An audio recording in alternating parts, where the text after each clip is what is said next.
शिक्षा से ही बदलाव संभव है। गिववाइज एजुकेशनल फाउंडेशन के साथ आइए मिलकर एक उज्जवल भविष्य बनाएं। तो हम अब स्टार्ट कर फर्स्ट जो चैप्टर है लिविंग वर्ल्ड। क्या आपने इससे पहले लिविंग वर्ल्ड सुना हुआ है? कभी नाम आपने सुना हुआ है कि लिविंग वर्ल्ड हम क्यों कह रहे हैं? लिविंग वर्ल्ड हम क्यों कह रहे हैं, बताइए। लिविंग मतलब क्या होता है? लिविंग मतलब जीवित होता है, कि हम चल फिर रहे हैं, हम एक्टिविटीज कर रहे हैं, है ना। इस वर्ल्ड में लिविंग ऑर्गेनिज्म भी है, नॉन लिविंग ऑर्गेनिज्म भी है, ठीक है। और अपने अपने इनके कैरेक्टरिस्टिक फीचर्स भी होते हैं और डिफाइनिंग फीचर्स भी होते हैं, राइट। अब कैरेक्टरिस्टिक फीचर्स और डिफाइनिंग फीचर्स कैसे बोल रहे हैं, तो अभी हम जैसे जैसे एक एक स्लाइड पढ़ेंगे वैसे वैसे हमें और समझ में आएगा। बिल्कुल सही आशा, क्योंकि हम मूव कर सकते हैं, हम ब्रीथ कर सकते हैं, तो ये हमारे सारे कैरेक्टरिस्टिक फंक्शंस है कि हम लिविंग ऑर्गेनिज्म है। बहुत बढ़िया, मतलब आप लोग जानते हैं ऑलरेडी कि लिविंग ऑर्गेनिज्म क्या होते हैं। चलो अब हम हमारे नेक्स्ट स्लाइड पर चलते हैं। तो मैं ये आपको बस दिखाना चाहती हूँ इस स्लाइड से कि मोस्ट इम्पोर्टेंट जो नीट में फ्रिक्वेंटली क्वेश्चंस कहाँ से आए हैं। देखो आप लोग सब नीट की प्रिपरेशन कर रहे हो, बहुत अच्छी बात है, लेकिन आप नीट से ज्यादा सीखने पर, कंसेप्ट क्लैरिटी पे आप ध्यान देंगे तो मेरे ख्याल से बहुत अच्छा होगा। आज हमारी फर्स्ट क्लास है तो हम एकदम बहुत ज्यादा एडवांस कंसेप्ट नहीं लेंगे, बट एक इंट्रोडक्टरी हमारा सेशन होगा ये। और इसमें हम धीरे धीरे पढ़ेंगे कि मतलब हम इसमें पढ़ेंगे भी, इंट्रोडक्शन भी देंगे इस लेक्चर का। और इसमें मैं आपको ये बताना चाहती हूँ कि आप सबसे ज्यादा कंसेप्ट पे ध्यान दो तो आपका एग्जाम अपने आप निकल जाएगा, ठीक है। और आपको आफ्टर 12th ही एग्जाम देना है, तो अगर आपके 11th के सारे कंसेप्ट क्लियर होंगे तो आपका एग्जाम डेफिनेटली क्लियर होगा, ठीक है। तो ये टेक्सोनोमिक हायरार्की से सबसे ज्यादा क्वेश्चन आए हैं और ये है, ये हम पढ़ेंगे, डोंट वरी। मैं इसका आपको चीट कोड भी देने वाली हूँ जिससे आप कभी नहीं भूलने वाले हैं। फिर binomial nomenclature, species, taxonomy versus systematics. अब ये जो बड़ी बड़ी चीजें हैं ये सब हम बहुत इजी तरीके से पढ़ेंगे, और ये लेक्चर सबसे ज्यादा बेसिक और इजी लेक्चर है क्लास 11th का, ट्रस्ट में, ठीक है। तो ये सारी चीजें हम देखने वाले हैं। और ये एक जनरल ग्राफ है कि कौन से ईयर में कौन से क्वेश्चंस आए हैं। देखो हमें किसी भी कंपटीशन एग्जाम की तैयारी अगर हम हमारे मन में है तो हमें पता होना चाहिए कि किस लेक्चर का या किस आपके चैप्टर का कितना वेटेज है, राइट। ओके, तो ये आपका एक ग्राफ मैंने दे दिया है कि इस ईयर में इससे इतने इतने क्वेश्चन आए हैं, और मैं बहुत क्लियरली आपको दूसरे ग्राफ्स भी दूंगे, लेकिन आपको और भी स्टूडेंट्स को आपके साथ ऐड करना है और रोज मेरी क्लास में आना है, ठीक है। और हम बहुत सारा सीखने वाले हैं, ट्रस्ट में। मैं आपको बहुत सारी चीजें सिखाऊंगी, अगर आपका नीट नहीं भी निकला तो आपका हर एग्जाम निकल जाएगा, ये मेरी गारंटी है आपसे, ठीक है। चलो ये देखो, आज हमारे सेशन में हम व्हाट इज लिविंग पहले देखने वाले हैं, फिर diversity in the living world देखने वाले हैं, और फिर उसके बाद टेक्सोनोमिक कैटेगरीज देखेंगे। तो ये हम वन बाय वन लेक्चर्स में ये मैं कवर करूंगी, ठीक है।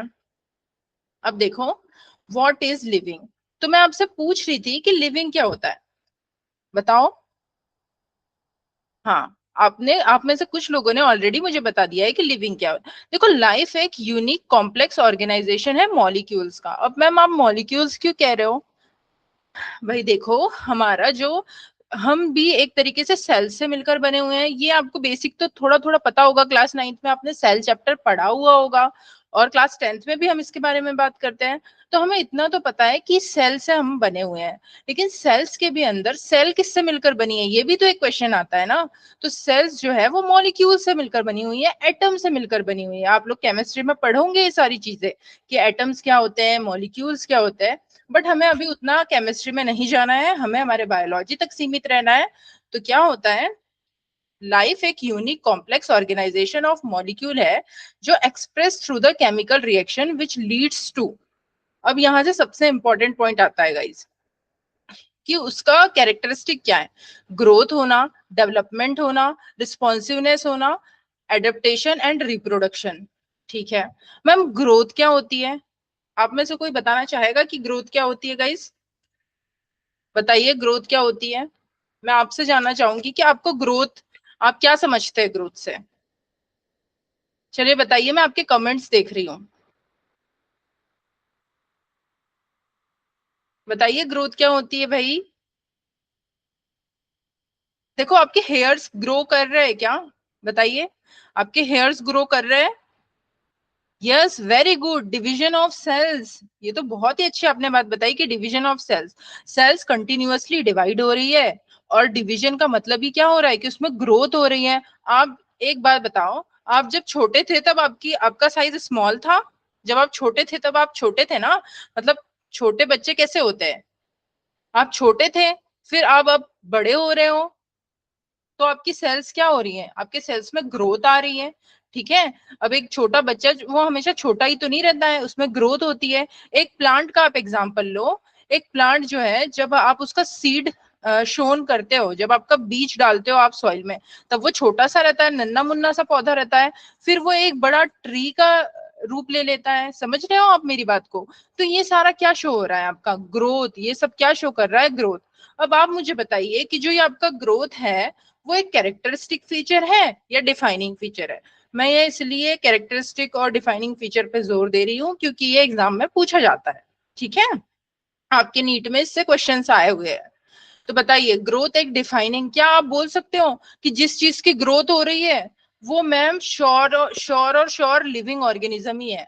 नहीं बोल सकते ना, क्योंकि ग्रोथ तो और भी चीजों की हो सकती है, एक्सट्रेंसिक भी हो सकती है और इंट्रेंसिक भी हो सकती है। तो ये तो मैम डिफाइनिंग फीचर नहीं है।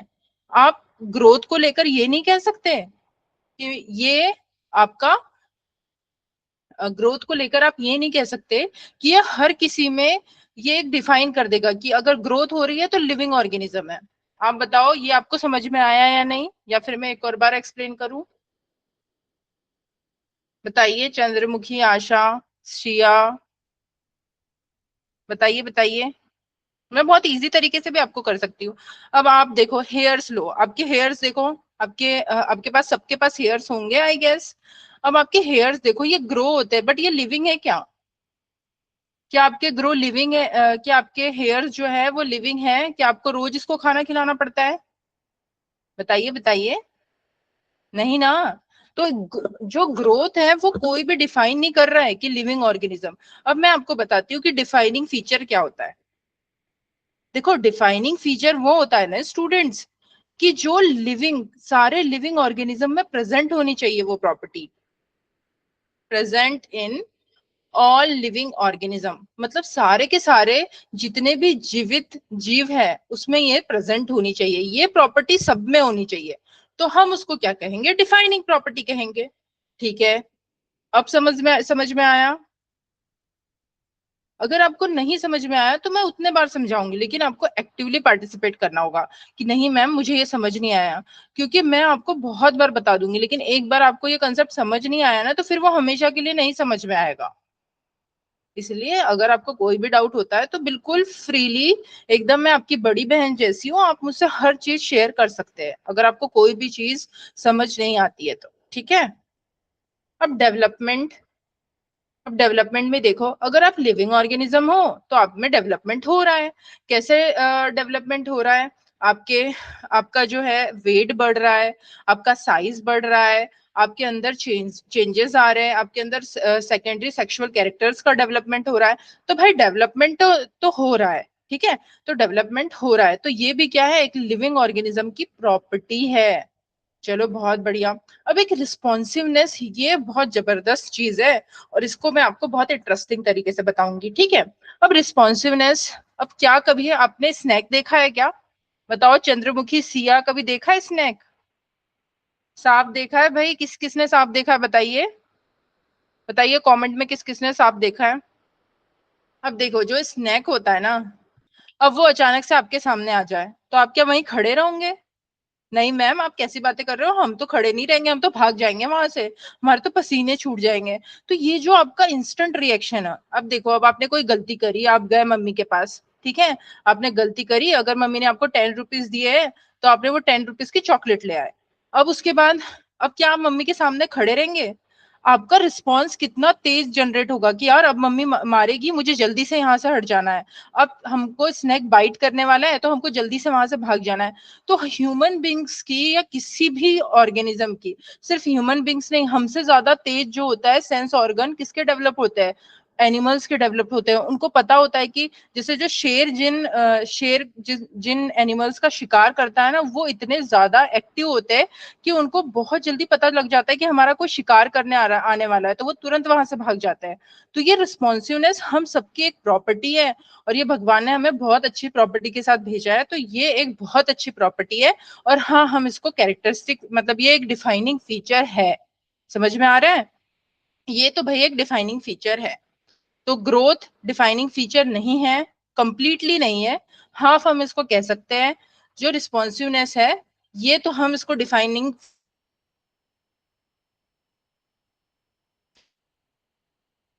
सारे के सारे लिविंग ऑर्गेनिज्म में प्रेजेंट हो, और जो नॉन लिविंग ऑर्गेनिज्म है उसमें कंप्लीटली एब्सेंट हो। अब क्या आप एक चेयर को शेर के सामने रख दोगे तो क्या वो भागेगी? क्या नहीं भागेगी ना भाई, वो तो वहीं रहेगी। चेयर को थोड़ी कुछ नुकसान करेगा शेर, है ना? या चेयर को क्या पता कि शेर उसको खाएगा या नहीं खाएगा, वो तो नॉन लिविंग ऑर्गेनिज्म है। तो आई होप कि मेरी ये बात सबको समझ आई। Amit, welcome to the class. बताइए आप कौन सी क्लास पे हैं और क्या आप नीट की प्रिपरेशन करने आए हैं? बताइए भाई अमित जी।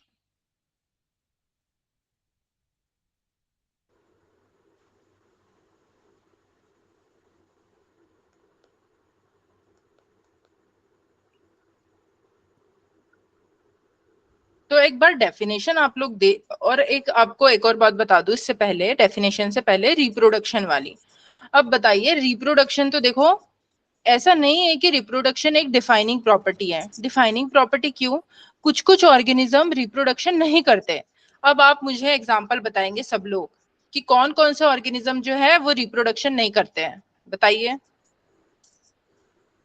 कौन कौन जानते हैं भाई कि कौन कौन ऑर्गेनिज्म रिप्रोडक्शन नहीं करते? क्या आपने म्यूल के बारे में सुना है क्या? अगर नहीं सुना तो भी इट्स ओके कि मैम ने हमें तो, हम तो नहीं जानते, आप हमें बताओ इंटरेस्टिंग तरीके से तो मैं आपको बताऊंगी। देखो, जब चीजें हमें नहीं पता रहती है ना तो उसको जानने में बहुत मजा आता है। हाँ बताइए अमित, आपका कोई क्वेश्चन है या आप आपको अपने आप को इंट्रोड्यूस करना चाहते हैं? बोलिए भाई।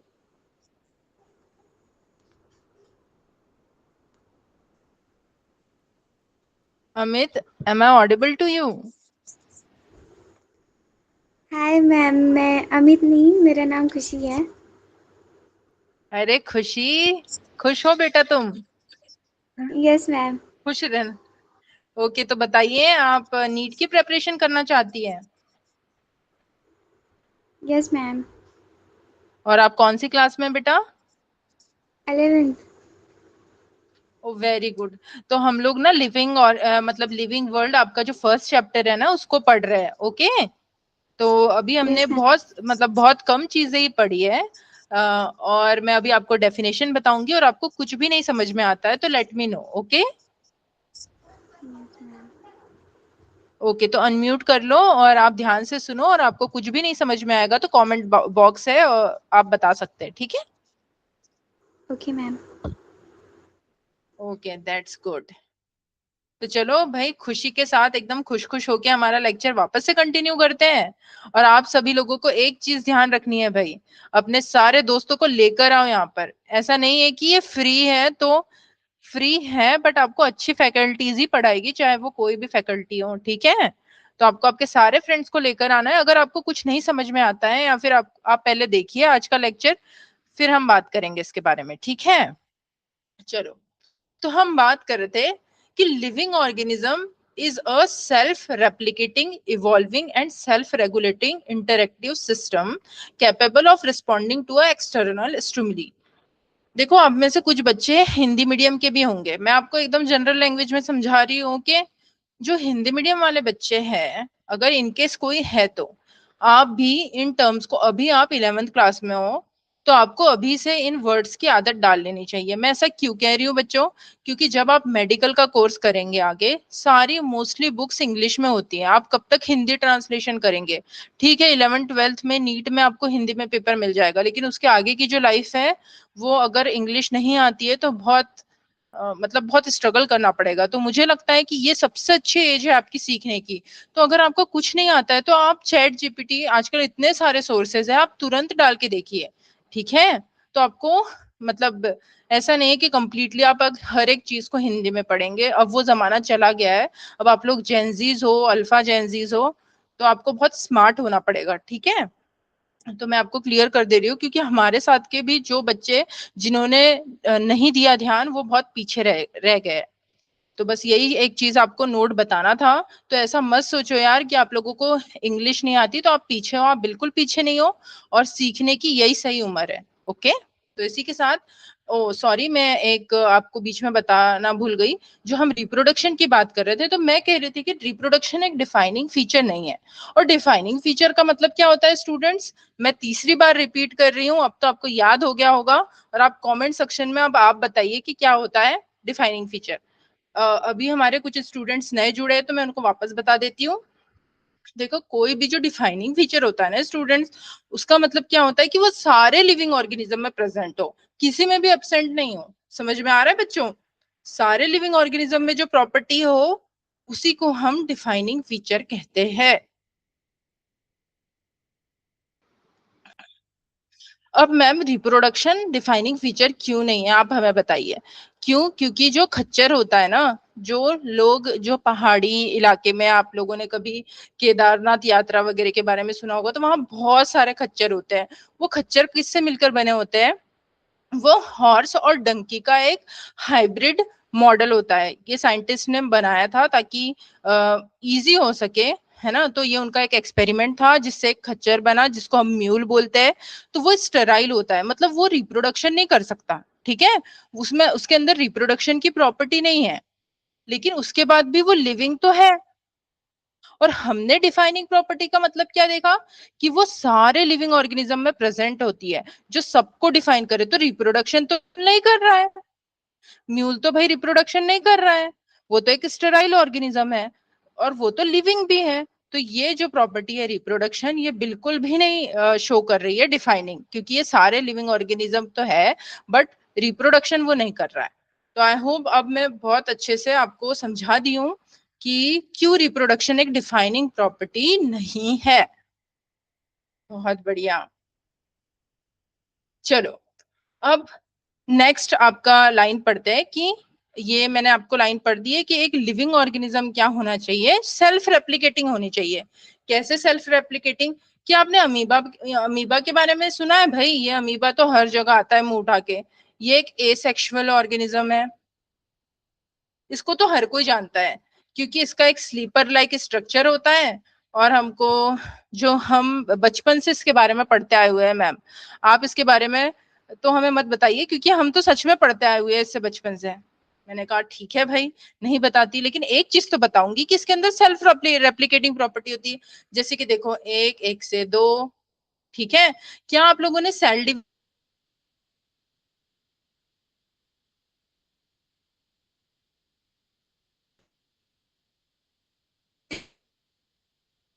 आपको पता है ये चीज? माइटोसिस और मियोसिस हम नेक्स्ट चैप्टर्स में पढ़ेंगे। जैसे जैसे हम एडवांसमेंट में जाते जाएंगे, ये सारी चीजें आपको अपने आप पता चल जाएगी। तो ऐसे डरने वाली बात नहीं है, मैं हर एक चीज को आपको यहाँ एक्सप्लेन कर रही हूँ, हर एक वर्ड को। इवॉल्विंग क्यों कहा है? अब देखो, हम इवॉल्व तो हो रहे हैं। पहले हमारी अर्थ का इवोल्यूशन हुआ, पहले हम आदि मानव, आपने सुना होगा कि पहले तो हम आदि मानव थे भाई। हमें ना तो रहने का ढंग था, मतलब हमने धीरे धीरे इन्वेंट करी, हम धीरे धीरे इन्वॉल्व हुए हुए आदि मानव कैसे रहते थे? वो लोग पत्थर से आग जलाते थे। उन्हें नहीं पता था भाई आजकल तो लाइटर है, आजकल तो लाइटर है, पता नहीं कितनी कितनी सारी चीजें हैं, मैजिस्टिक्स है आग जलाने के लिए। बट पहले ऐसा नहीं था, पहले इतना इजी नहीं था। उन लोगों ने डिस्कवर कराया है आग का। यह सब आप लोगों ने सोशल साइंस में मेरे ख्याल से पढ़ा हुआ होगा कि कैसे हम ह्यूमन का, कैसे हम होमो सेपियंस तक के डेवलपमेंट हुआ। तो ये भी आप लोग पढ़ेंगे इवोल्यूशन में। बट मैं बताना चाह रही हूँ आपको कि हम इवॉल्व हो रहे हैं। अब जैसे हम पहले बच्चे थे, हम फिर बड़े हुए, फिर एक एडल्ट हमारी एज आई, फिर टीनेजर होता है, तो एक धीरे धीरे हम लोग भी तो बढ़ ही रहे हैं, तो हम लोग भी इवॉल्व हो रहे हैं। फिर सेल्फ रेगुलेटिंग मतलब क्या आपके बॉडी में मेटाबॉलिज्म करने कोई और आता है क्या? कि आप आपके भैया दीदी को बोलते हो कि आज तू मेरा मेटाबॉलिज्म कर दे, मैं तेरा कल मेटाबॉलिज्म कर दूंगी? नहीं, हम सेल्फ रेगुलेटिंग बॉडी है। हमारे बॉडी में भाई, हमारे बॉडी जैसा तो सिस्टम ही नहीं देखा हमने, है ना? कितना भी हैक आ जाए भाई, बॉडी का हैक है क्या बताओ? किसी ने बॉडी को हैक किया है क्या कभी? चाहे कितने भी हैकर आ जाए, कितने भी सिस्टम हैक हो जाए, भाई हमारी बॉडी तो हैक नहीं हो रही, क्योंकि उसका सिस्टम ही इस तरीके से है। इतना सेल्फ रेगुलेटिंग सिस्टम, इतना वेल डेवलप्ड, इतना वेल मैनर्ड सिस्टम है हमारा, इतना अच्छा हमारा सिस्टम है कि इतना इंटरेस्टिंग। मतलब जो बच्चे बायोलॉजी लेते हैं, मुझे ऐसा लगता है कि उनको अपने खुद के बारे में जानने का बहुत शौक होता है, इसलिए बच्चे बायोलॉजी लेते हैं।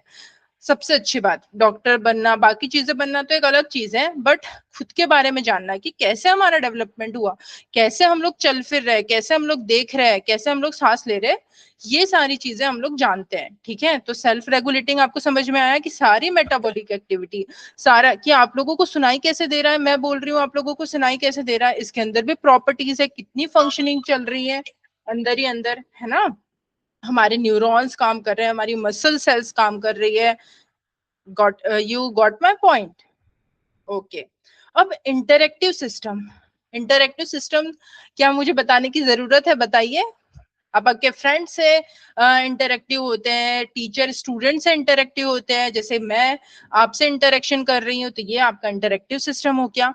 Capable of responding to external stimuli. देखो, ये डेफिनेशन को आप लोग हल्के में मत लेना, ये डेफिनेशन स्टैंडर्ड डेफिनेशन है। स्टैंडर्ड में क्यों कह रही हूँ?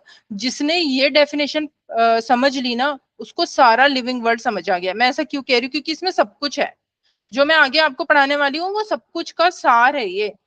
ठीक है, तो इसको अच्छे से समझना है आपको। अब मैंने क्या बोला कि capable of responding to external stimuli.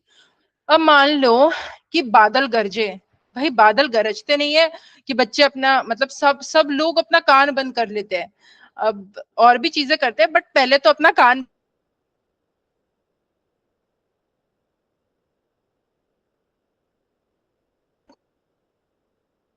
तो ठंडी का मौसम आया, मम्मी कहती कि चलो अब स्वेटर निकालो, चलो कंबल निकालो। तो भाई कैसे पता? क्योंकि कंटिन्यूअसली क्लाइमेट चेंज हो रहा है, हमको एहसास होता है। ठीक है, हमको हमारे अंदर उतना सेंस है कि कब क्या चीजें हो रही है, हमें पता चलती है वो चीजें, तो वो एक्सटर्नल स्टिमुली आती है। ठीक है, तो इसे ही कहते हैं एक्सटर्नल स्टिमुली, मतलब क्या आभास हो रहा है हमको, क्या चल रहा है।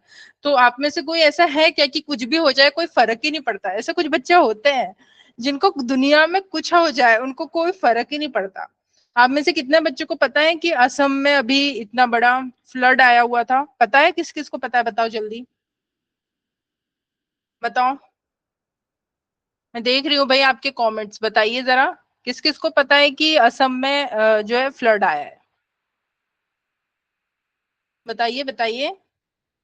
अमित, सिया, आशा, आप लोगों को पता है? आप लोगों के कमेंट मुझे नहीं दिख रहे, आप लोग कमेंट कर भी रहे हैं या नहीं कर रहे हैं? बताइए।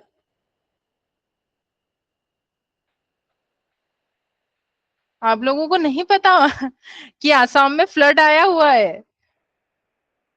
खुशी अरे तो बड़ी गलत चीज है यार, ये जानना चाहिए, मतलब आपके आसपास क्या हो रहा है, you should be aware of it.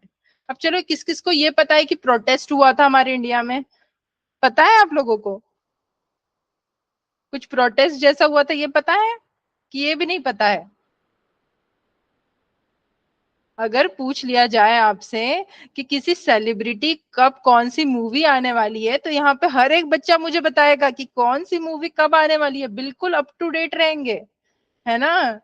और फिर बाकी चीजें जो भी हो, मैम हमें तो नहीं उतना, हम नहीं पढ़ते, हम ये सब नहीं सुनते हैं। चलो कोई बात नहीं, बट न्यूज थोड़ी थोड़ी सुननी चाहिए, उससे अवेयरनेस आती है। चलो भाई, अब मैंने आप सबके लिए ना एक बहुत ही अच्छा ये डिफरेंस बिटवीन रख रखा है। अब एक बार क्विकली इसको पढ़ो खुद से। देखो मेरे, आप लोग खुद से नहीं पढ़ पाते हो ना, तो मेरे साथ साथ ही पढ़ लो, इस बहाने आप पढ़ोगे तो समझ रहे हो मेरी बात। अब फर्स्ट वाला देखो क्या है, फर्स्ट डिफरेंस बिटवीन क्या दिया हुआ है बताइए। आपको कैसे पता कि कौन सी चीज लिविंग है और नॉन, कौन सी चीज नॉन लिविंग है, बताइए। अब कोई ऐसा जादू से तो हमें नहीं पता चलता है कि भाई ये मैम लिविंग है, ये सांस ले रहा है तो ये लिविंग है, और ये नहीं ले रहा है तो ये नॉन लिविंग है, ऐसे बताते हैं क्या हम, बताइए। Grow, living things get better over time, don't,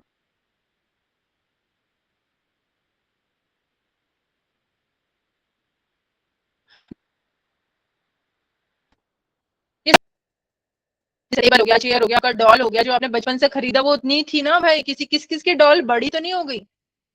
आपने बचपन में जो डॉल खरीदी थी वो उतनी ही है ना, या किसी की बड़ी हो गई, बताइए। चलिए सेकंड डिफरेंस देखिए, move, living things can move on their on. हाँ भाई, हम लोगों के पास तो हमारे हाथ पैर है, और हम हाथ चलाते भी है और पैर से चलते भी हैं, तो ये दोनों चीजें है भाई। Don't move by themselves, non living things can't move on their own. क्या ये किसी के घर में ऐसा हुआ है क्या भाई, भूत भूत कभी आया है क्या? अब आप कहोगे मैम भूत आता है तो चीजें हिलने लग जाती है अपने आप, यहाँ से वहां चली जाती है, ऐसा हुआ है क्या भाई किसी के साथ, बताइए। बताइए शिव, सिया, ऐसा किसी के साथ हुआ तो नहीं है भाई कि चीजें अपने आप ही इधर से उधर हो गई हो, बताइए। अरे आप लोगों को एक्टिव रहना है कमेंट में, समझ रहे हो, तब बहुत इंटरेस्टिंग तरीके से सब समझ में आ जाएगा, मैं सच बता रही हूँ आपको, बहुत सब समझ में आने वाला है आपको सब। अच्छा नहीं ओके ओके, चलो फिर तो अच्छी बात है। अब eat, living things need food to grow and stay healthy. भाई हमें तो खाना चाहिए होता है, हम तो मम्मी को रोज कहते हैं आज मम्मी हम पराठे खाएंगे, हम बर्गर खाएंगे, हम नूडल्स खाएंगे, या कुछ हेल्दी चीज भी खाते हो बताओ।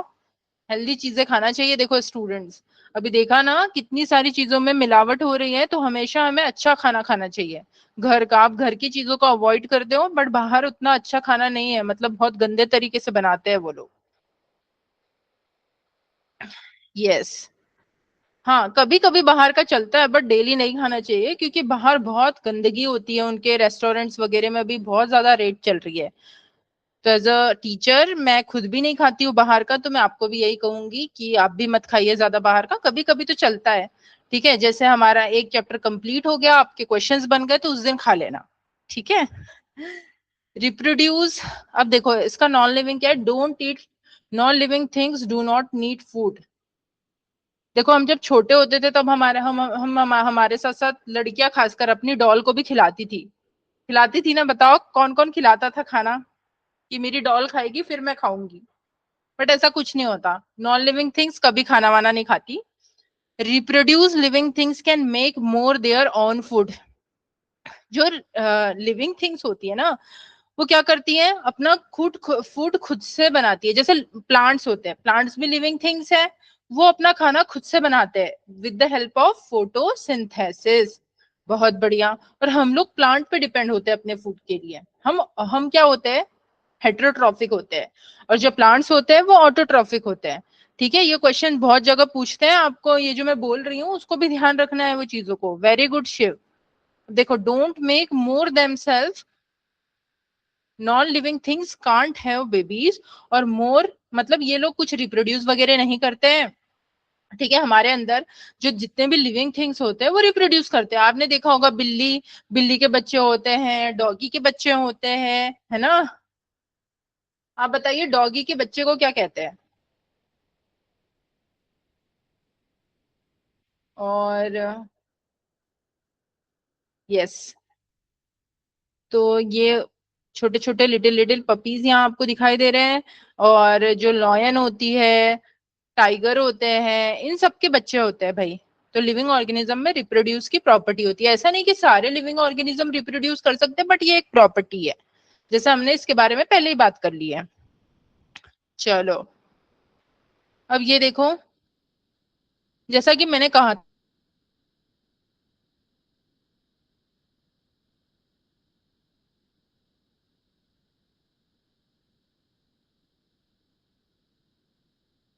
स्लाइड्स पढ़ ली है ना ध्यान से।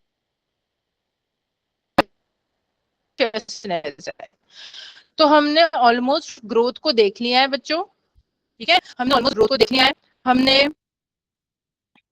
ओके तो हमने ऑलमोस्ट ग्रोथ को देखा हुआ है, हमने रिप्रोडक्शन को देखा हुआ है, हमने कॉन्शियसनेस के बारे में भी बात की हुई है। अब ये सेल्यूलर ऑर्गेनाइजेशन क्या है आप कमेंट में बताइए पहले मुझे। आपको सेल्यूलर ऑर्गेनाइजेशन मतलब सेल की याद नहीं आ रही? बताइए बच्चों, आपको सेल की याद नहीं आ रही? मेटाबॉलिज्म को तो मैं अच्छे से बताऊंगी आपको, क्योंकि ये वर्ड आपके लिए शायद नया हो, तो मैं इसको बहुत अच्छे से बताऊंगी आपको। बताओ कौन कौन बच्चा सेल के बारे में जानता है? सेल की डेफिनेशन कमेंट बॉक्स में आ जानी चाहिए फटाफट से, सारे बच्चे लिखेंगे, सारे बच्चे लिखेंगे। Very good very good very good, सब लोग लिखो। ऐसा नहीं है कि एक बच्चा अटेंटिव रहेगा, यहाँ पर मैं एक बच्चे को एग्जाम क्लियर करवाने के लिए नहीं आई हूँ, मैं सबके कंसेप्ट बनाने के लिए आई हूँ, ताकि आप किसी भी फील्ड में जाओ तो आपको बेसिक चीज पता हो। Whatever the NEET, the CUET, the IIT JAM, कोई भी एग्जाम में जाओ आप, बहुत सारे एग्जाम्स है, सिर्फ नीट नहीं है, मैं हमेशा अपने स्टूडेंट्स को कहती हूँ। इसीलिए आपके कंसेप्ट बनने जरूरी है इस एज में। चलिए बताइए, बाकी लोग भी बताइए क्या है सेल क्या है, और जिसको नहीं पता वो लिखिए कि no ma'am I don't no.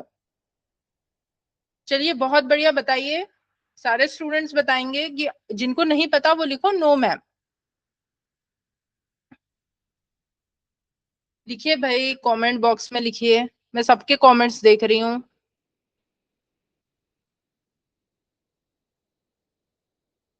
तो सेल क्या है बेसिकली बच्चों?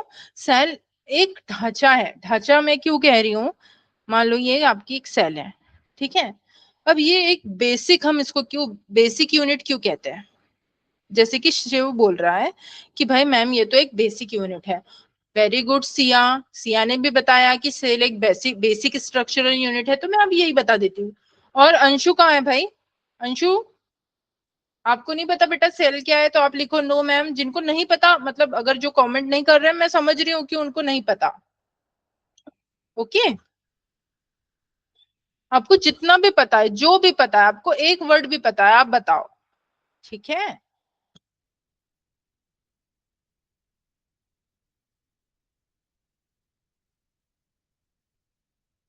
मुखी,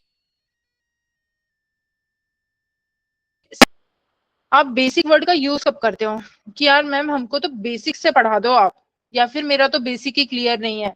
मतलब क्या होता है, एक ऐसी यूनिट जो एकदम बेसिक है, जिसके बिना आप फर्दर डेवलपमेंट नहीं हो सकता। अगर आपका बेसिक स्ट्रांग नहीं है, जो अभी आपका 11th-12th है, अगर ये आपका बिगड़ जाएगा तो आगे आप कॉलेज में जाओ, मेडिकल की पढ़ाई में जाओ, आपको चीजें बहुत कॉम्प्लिकेटेड लगेगी। इसीलिए कहते हैं कि बेसिक सुधारना चाहिए अपना।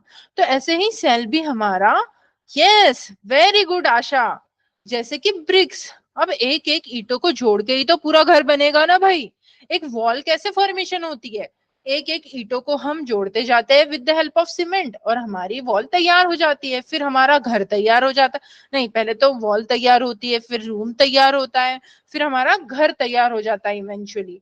तो ऐसे ही बेसिक यूनिट हमारी सेल है, कि सेल से ही बन के पहले क्या बना है, सेल से मिलकर क्या बनता है स्टूडेंट्स? सेल से मिलकर टिश्यू बनते हैं। टिश्यू से मिलकर क्या बनता है? बताइए, टिश्यू से मिलकर क्या बनता है? सेल से मिलकर टिश्यू बनता है। टिश्यू से मिलकर क्या बनता है बताइए? कि बहुत सारी सेल जब एग्रीगेट हो जाती हैं तो टिश्यू बनाती हैं। टिश्यू से मिलकर ऑर्गन, और ऑर्गन से मिलकर क्या बनता है प्यारे प्यारे बच्चों? Organ system. और ऑर्गन सिस्टम से मिलकर क्या बनता है बच्चों? बॉडी। तो ये जो हट्टे खट्टे आप लोग अभी खड़े हो, तो इसका कहीं ना कहीं श्रेय किसको जाता है भाई? सेल को जाता है। इसीलिए अपने रूट्स को कभी नहीं भूलना चाहिए, अपने बेसिक्स को कभी भी नहीं भूलना चाहिए। बहुत सही। तो सेल्यूलर ऑर्गेनाइजेशन क्या, अब आपको सेल क्लियर है बच्चों कि सेल क्या है? हम इसको स्ट्रक्चरल यूनिट क्यों कह रहे हैं? स्ट्रक्चर मतलब हमारी बॉडी, हमारे ऑर्गन्स, हर चीज बेसिकली किससे मिलकर बनी हुई है? सेल से मिलकर बनी हुई है। और अगर सेल्स नहीं होती तो कुछ भी नहीं होता, समझ रहे हो? सेल्स नहीं होता तो आपका टिश्यू नहीं होता, टिश्यू नहीं होता तो ऑर्गन नहीं होता, और ऑर्गन नहीं होता तो आपकी प्यारे प्यारे बच्चों बॉडी नहीं बनती। ठीक है, और हम फंक्शनल यूनिट बता दो मैम। चलो आपने स्ट्रक्चर के बारे में तो बता दिया, अब बताओ कि ये फंक्शनल यूनिट क्यों है? क्योंकि छोटी से छोटी चीज भी आपके सेल के अंदर होती है। ये जो रेगुलेशन चल रहा है, जो मेटाबॉलिज्म चल रहा है, जो इलेक्ट्रॉन ट्रांसपोर्ट चेन चल रही है, जो आपके सेल ऑर्गेनिज्म है, माइटोकॉन्ड्रिया है, न्यूक्लियस है, हम क्या कहते हैं माइटोकॉन्ड्रिया को? Power house of cell. अगर सेल ही नहीं होती, अगर सेल ही नहीं होती तो माइटोकॉन्ड्रिया नहीं होती, तो आपका एनर्जी किधर से आता बच्चों?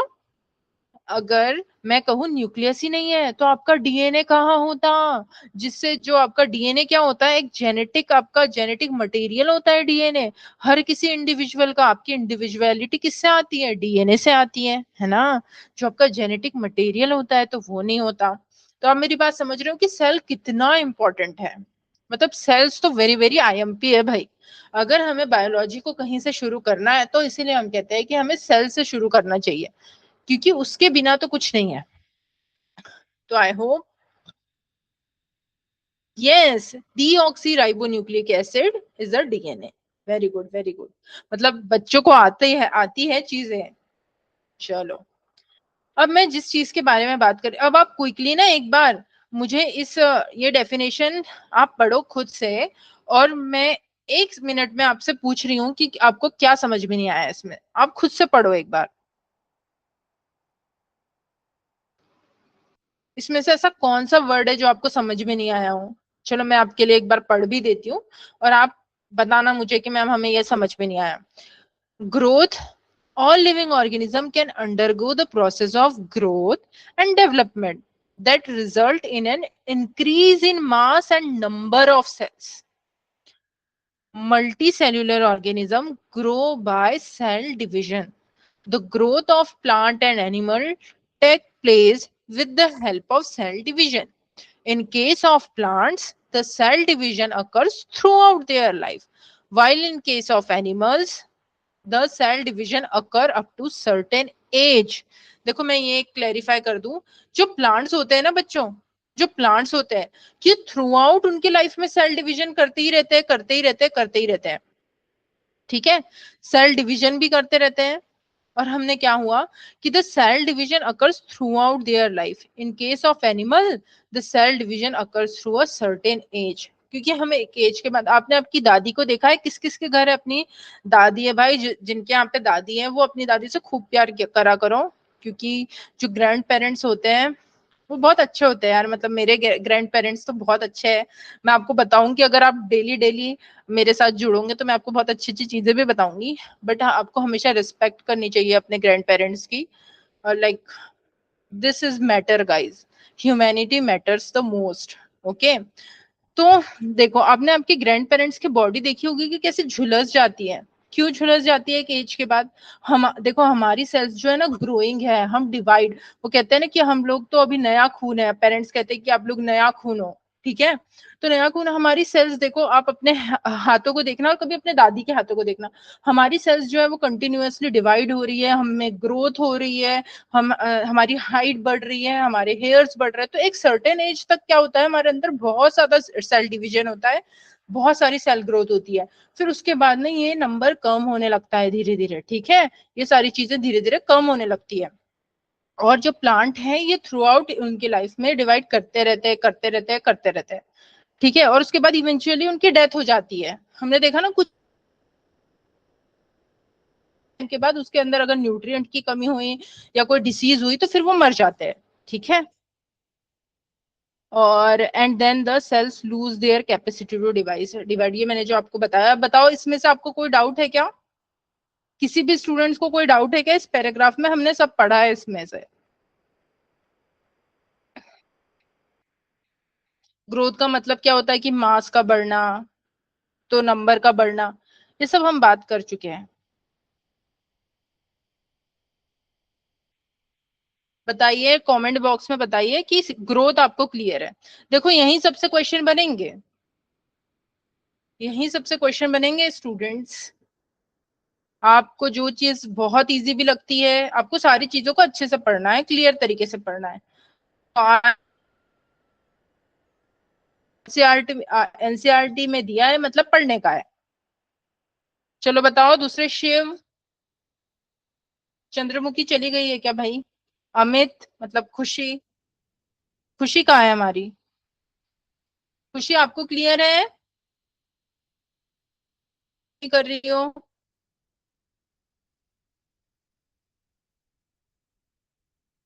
ओके सिया। बाकी स्टूडेंट्स आप लोगों को क्लियर है?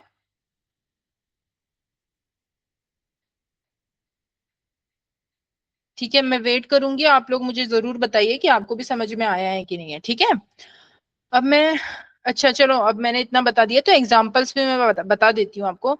जैसे mountain builders, sand moulds etcetera grow by the accumulation of the material although they are non living.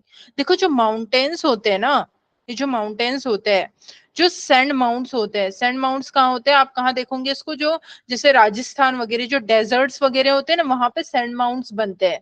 तो वो क्या हो रहे हैं, जैसे माउंटेन भी है, कहीं ना कहीं एक्यूमुलेशन हुआ होगा बहुत सारे स्टोन्स का, बहुत सारे। हम कहते हैं ना कि माउंटेन्स को बिलियंस ऑफ ईयर्स लगते हैं एक माउंटेन को बनने के लिए, क्योंकि क्या होता है कि धीरे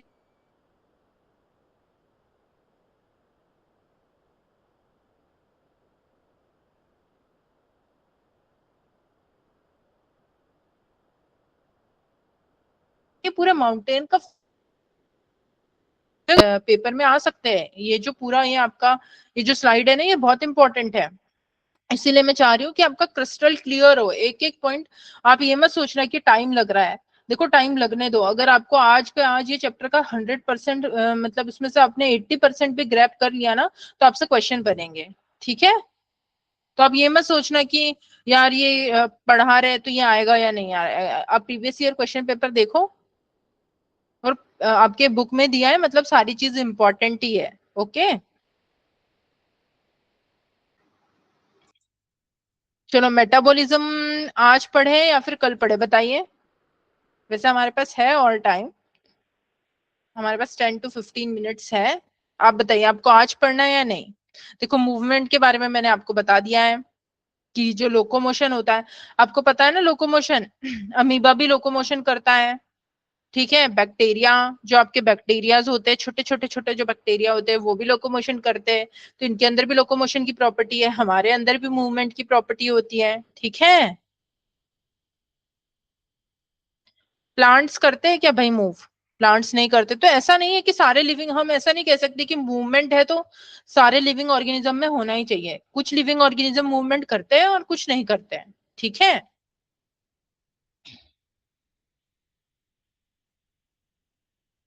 ये एग्जाम्पल,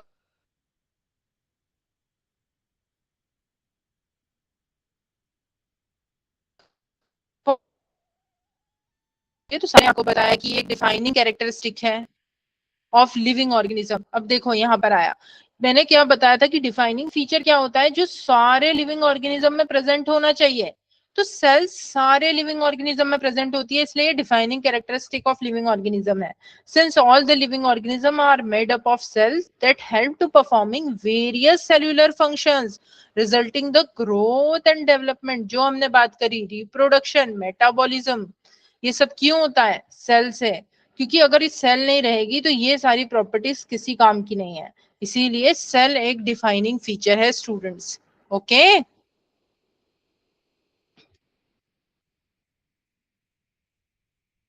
चलिए बताइए आपको समझ में आया? आज मेटाबॉलिज्म पढ़ना है या फिर हम कल पढ़ेंगे मेटाबॉलिज्म? आप जैसा बोले बताइए, आपका हुक्म सर आंखों पे। कल? क्यों, आज क्यों नहीं? टुमारो? ऐसा कौन सा काम करने वाले बताइए तो, ऐसा कौन सा काम है जो आप लोग करने वाले हैं कल?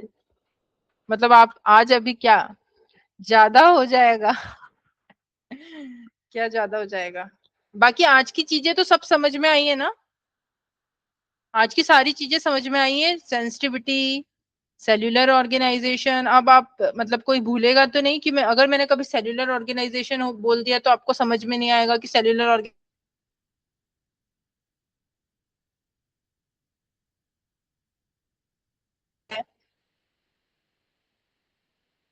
समझ में आएगा, ऐसा तो नहीं है। तो ये जो चीजें मैंने हाईलाइट करी है सब इम्पोर्टेंट है, ठीक है। बताइए सबको समझ में आया?